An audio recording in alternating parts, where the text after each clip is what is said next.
Bueno, ya estamos grabando, como para que el público lo entienda, la mañana siguiente a la publicación de los resultados de las elecciones municipales. De ahí que se nos vayan a escapar algunos comentarios, pero desde luego generales, porque ya las noticias están dadas, todos sabemos qué pasó, básicamente, ¿verdad? Y que no están totalmente los datos todavía, son preliminares. Sí, por lo menos sí.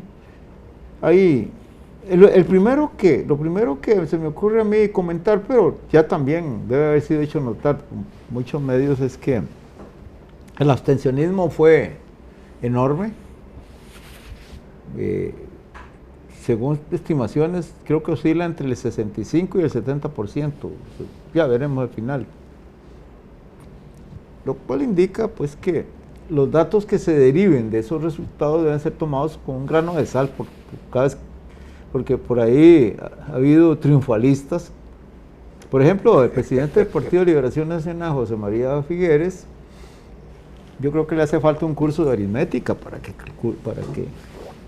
aprenda a usar los números con las operaciones elementales, porque proclamaba una victoria arrasadora de Liberación Nacional. Y cuando se ven los números, pues sí, simplemente fue el partido que más éxitos, entre comillas, cosechó en la... Más alcaldes eligió. Más alcaldías obtuvo. Pero... Alcaldes. Sí, más alcaldes elegidos tiene. O reelectos, porque... Algunos, sí. Pero, viendo los números ya en detalle, uno se da cuenta de que fue una derrota para los partidos políticos, porque... Pero en el caso de José María, antes de las elecciones él había dicho que iban a ganar el 60% de las alcaldías. Eso podía interpretarse en dos direcciones. Una, que era el 60% de las alcaldías, el 60% de lo que tenían. Si tenían 59 era el 6 por 6, 36, es decir, que iban a sacar alrededor de 36 alcaldías. Y si era del total, eran 49, 50, 48, 49 alcaldías. Al final terminan 47, que está en el ranking alto de ese porcentaje. Sí. Pero como nunca hubo una definición clara de cuál era el 60% al que le apuntaba, apuntó bien en términos de su lenguaje. Pero están los datos de comparación, ahora sí, de resultados de sumatoria de cuánto saca un alcalde de Liberación y cuántos sacan los dos que le siguen, que a veces en ese sentido lo aplastan. No, yo en el caso de, digamos, cuando un alajuelense tiene insomnio, se pone a hacer cualquier cosa. Entonces, en vez de ponerme a lavar las camisetas, lo que hice fue buscar los resultados que tenía el Tribunal de Elecciones ahí en la red. Me di cuenta de un detalle. Hay unos 14, 15 cantones en los cuales, esto es interesante, no quiere decir nada, no estoy proclamando la derrota, la victoria de nadie, es porque después de todo estábamos hablando de un universo electoral muy restringido. Con el abstencionismo que hubo, pues solo los fiebres fueron a votar, ¿verdad? Entonces... O los familiares. ¿Cómo? O los familiares. O los familiares, sí. Ya habían 35,000 candidatos. O los curiosos, como yo, que fui a ver si en la Escuela de Chile asustan cuando no hay nadie. Resulta que... Yo también voto en la Escuela de Chile, Fernando. Resulta que en esos 14 o 15 cantones, la suma de los votos obtenidos por el PUSC, Partido de Unidad Social Cristiana, y por el Partido Republicano Calderonista. No, Social Cristiano. Social Cristiano, Republicano, pero es que la sopa de letras se me confunde. Que es el de Calderón Fournier. Sí. La suma de esos dos, en esos cantones, que son 14 o 15, Goicoechea entre ellos, superan los votos de Liberación. Así que entonces, como que se fueran a cantar una victoria sobre el calderonismo, por ejemplo, tienen que tomarlo con cuidado, porque hay un cantón de Guanacaste donde los dos es de Guanacaste, si no me equivoco, sí, donde los dos partidos calderonistas sacan casi el doble de lo que sacó Liberación, y Liberación ganó la alcaldía. El diablo hizo que se dividieran casi taco a taco los dos grupos calderonistas, pero con solo que un grupo pequeño de uno de ellos hubiera ido para otro, habría ganado.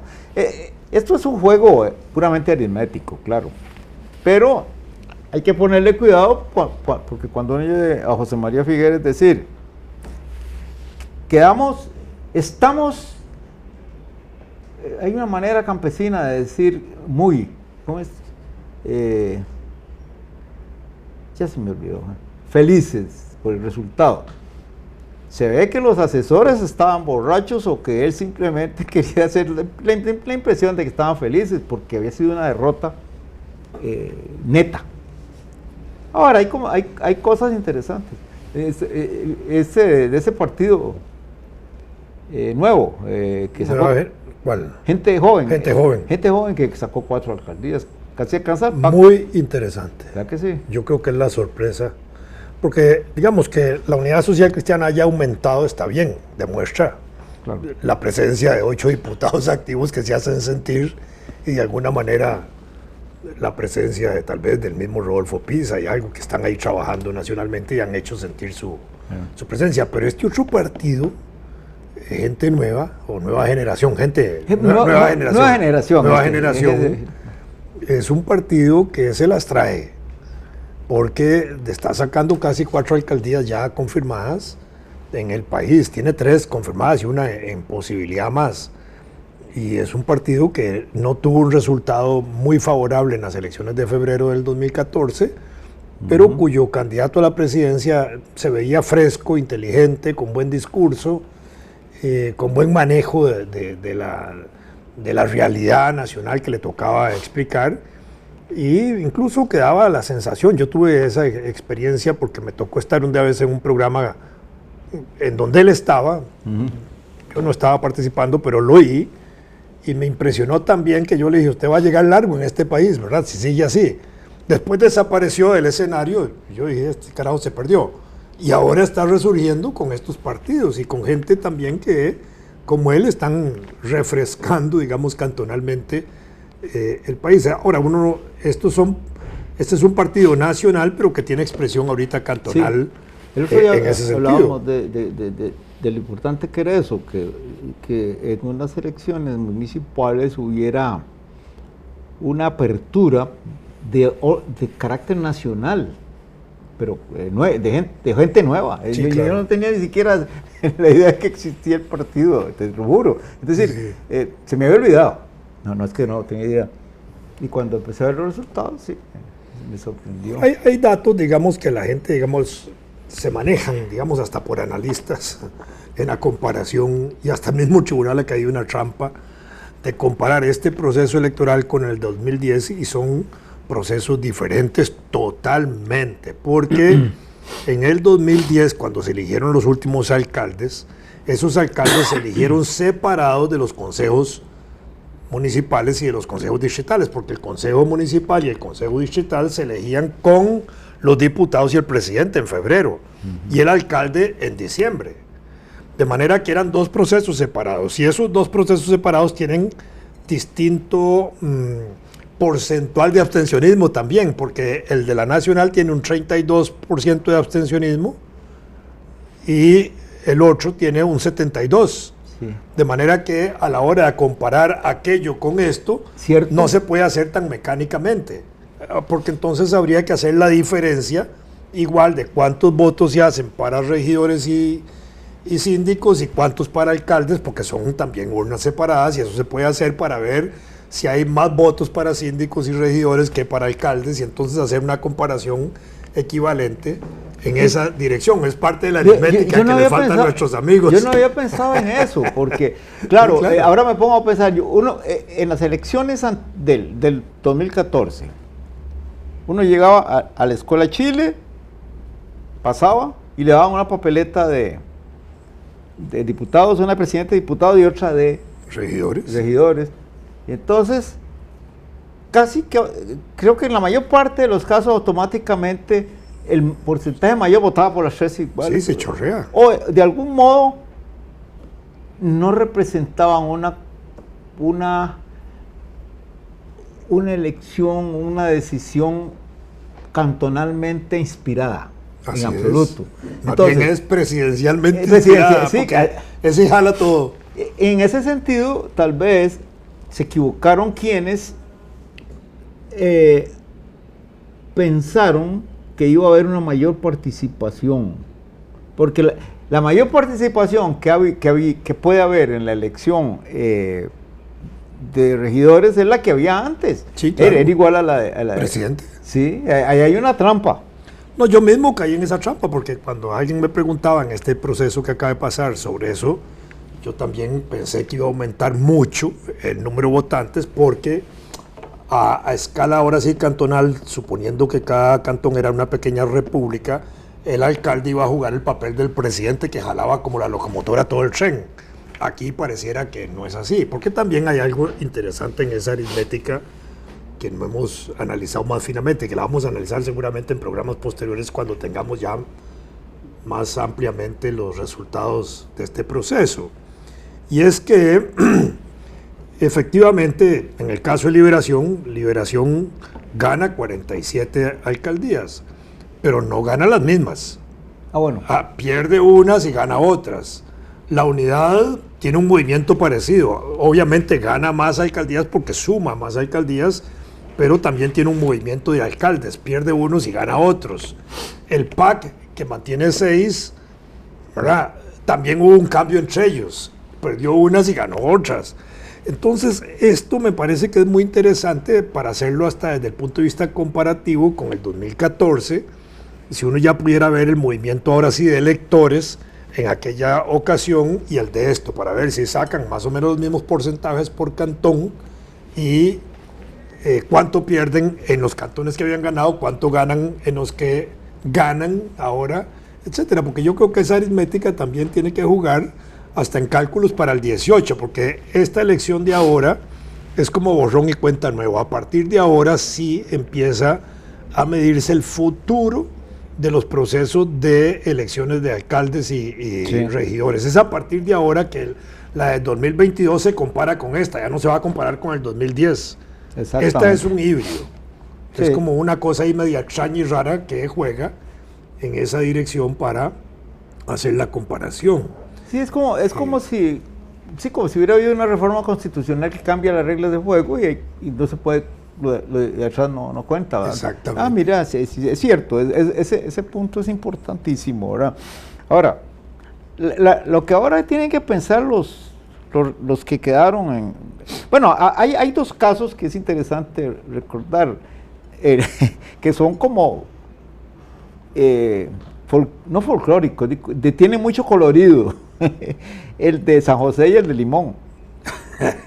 Porque, bueno, en San José, el eslogan aquel que tenía Liberación de somos más los buenos, obviamente pitó en contra porque...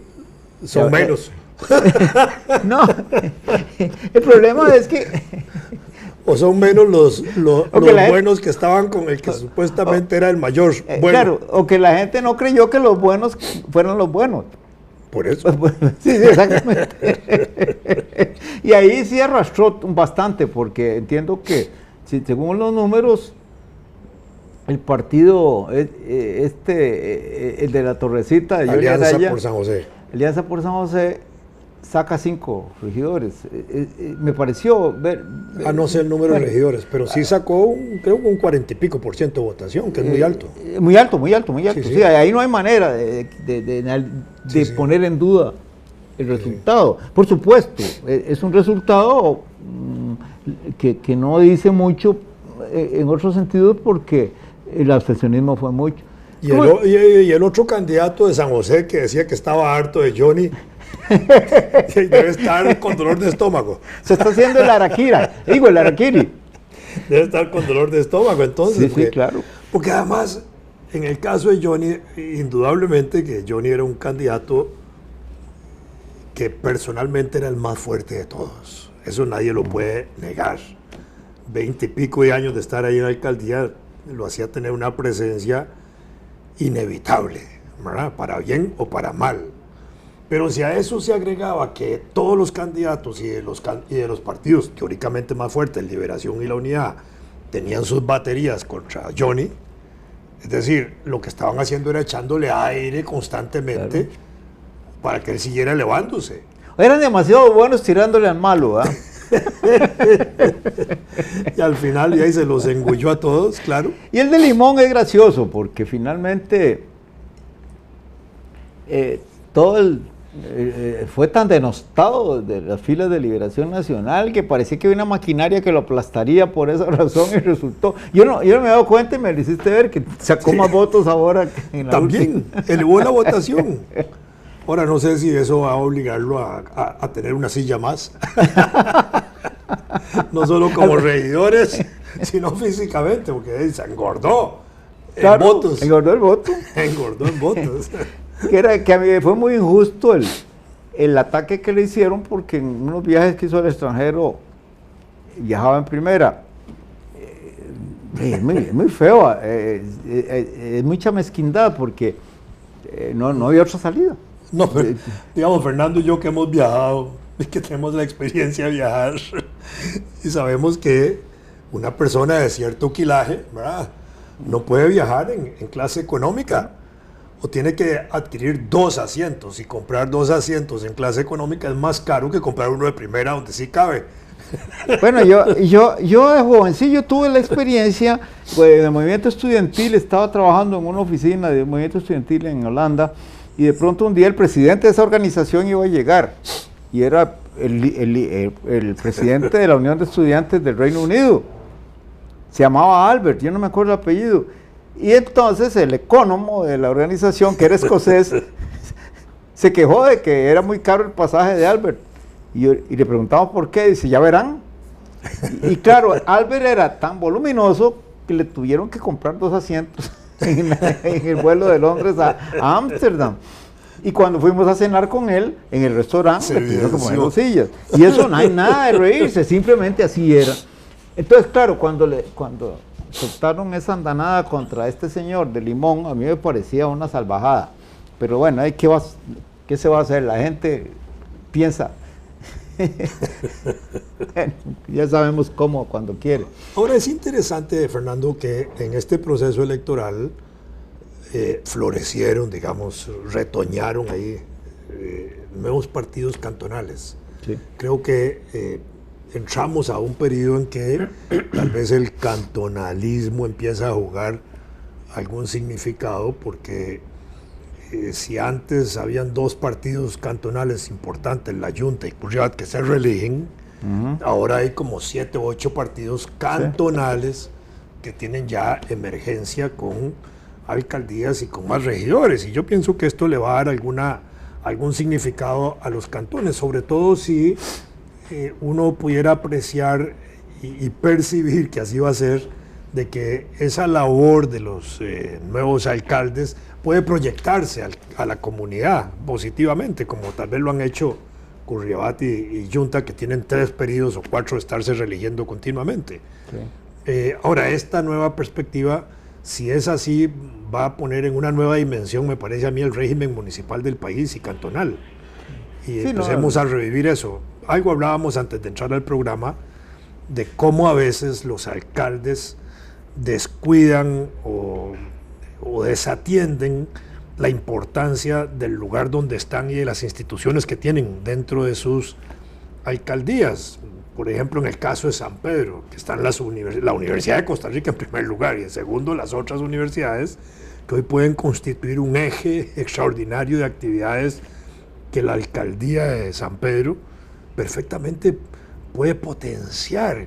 Y en el caso de la nueva alcaldía, que es una nueva alianza ahí del Partido Acción Ciudadana y el Frente Amplio, y de varios partidos más, 3, 4 partidos más pequeñitos, uno diría, esos grupos que son inquietos intelectualmente, que son progresistas en su manera de ver las cosas, podrían potenciar más hacia los ciudadanos, y uno a veces no siente eso, de las alcaldías que pueden sacarle provecho a las instituciones.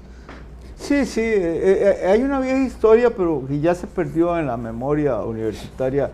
El rector Claudio Gutiérrez propuso hace muchos años, yo estaba en la vicerrectoría de docencia, la creación de lo que él llamó el distrito universitario, pero de una concepción integral.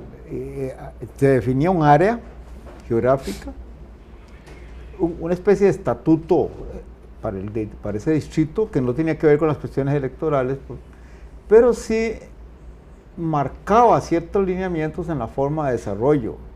Y recuerdo que había una idea, una de las ideas que había planteado don Claudio era el que se colaborara con los vecinos que tenían viviendas en esta zona para pintar las casas, las fachadas. Una cosa tan sencilla, era más complejo el asunto en general.